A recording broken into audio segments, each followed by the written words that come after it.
Last వీడియోలో జీలకర్ర గురించి చూపించాను కదండి. సో ఇంకా ఇక్కడైతే చాలా వెరైటీస్ పప్పు ధాన్యాలు కూడా ఉన్నాయి. సో నేను ఎప్పుడు అవి చూడను అనమాట, అందుకే నేనైతే చూపించడం లేదు.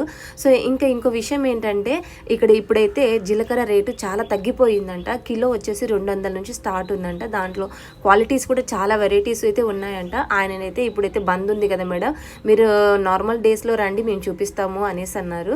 సరే అని ఇంకా వెళ్దాం అనుకునేసరికి ఒక సైడ్ నుంచి అండి సోంపుది స్మెల్ వస్తుందన్నమాట. తీరా చూస్తే ఏందని పక్కన వెళ్ళి చూస్తేనేమో ఇదంతా సోంపు బయట వేసి ఆరపెట్టారనమాట.